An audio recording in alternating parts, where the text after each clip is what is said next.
Karon akong ipakita nimo kung unsa ka real time and dynamic ang pag-compute sa atong biometric time attendance device every time nga makakuha ni siya attendance logs gikan sa inyuhang mga employee or gikan sa inyuhang mga user, different user. So assuming ning gamit ta diri og RFID card, ato na siyang ipan sa biometric, so kato siya na save na dito ang timestamp or time lag sa isa ka employee. Pwede sad mo gamit sila og kaning fingerprint. So para maka-perform ta og detailed and complete demonstration, unya mas dali na to ma-simulate ang scenario nga maka-generate dayon ta og report sa late, undertime, overtime, and then atong masabtan ang flow sa data. So ang atong buhaton karon is mag-manual entry sa lang ta. So atong i-manual entry ang attendance logs para makita nato ang scenario sa computation sa atong system. Every time nga naay logs nga mo sync diri sa atong system gikan sa atong biometric device. Ang atong testingan nganhi is kaning date nga April 1, 2026. I'm sure wala na siya attendance data nga sulod dinhi kay upon checking sa iyang work type kay absent ang iyahang tagging or ang iyahang label.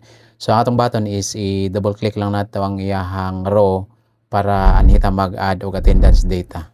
So let's say ang atong nakuha nga time in is 8 AM. So assuming mao ning atong ibutang nga time in, tapos magbutang ta og time out nga alas 5. So that's 17 in 24 hours format. So ang atong date is April 1. So atong i-check kung unsa ang iyang result. So based diri sa atong table, wala tayo nakuha ang hours discrepancy. Nakakuha siya og net computation total nga 8 hours because walay discrepancy ang iyang oras. Wala siya late, wala siya undertime, wala sad siya overtime.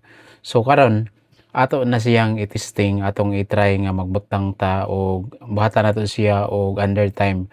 So karon ang iyang existing nga time ato na siyang i-update or ato siyang i-edit, ato siyang butangan og siguro mga 10 minutes lang guro. Atong i-try nga naka-capture tag data nga nasa late nga 10 minutes. Unya dayon diri sa remarks in the future pwede na nimo butangan pero pwede sa dili. So karon atong i-check ang atong data kung unsa na result niya after nato na edit or na update.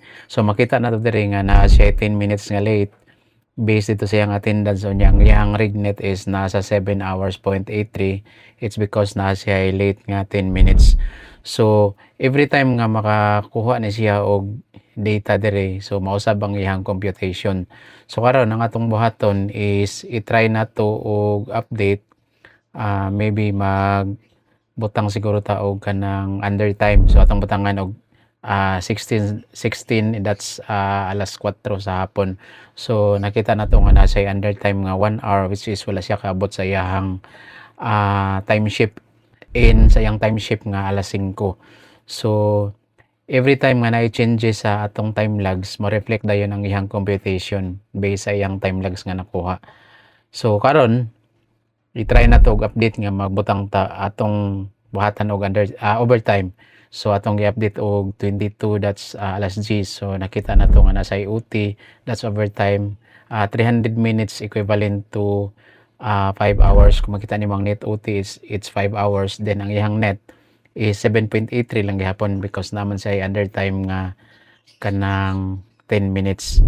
So ingana ka dynamic, ingana ka flexible ang atong computation sa atong timekeeping automation.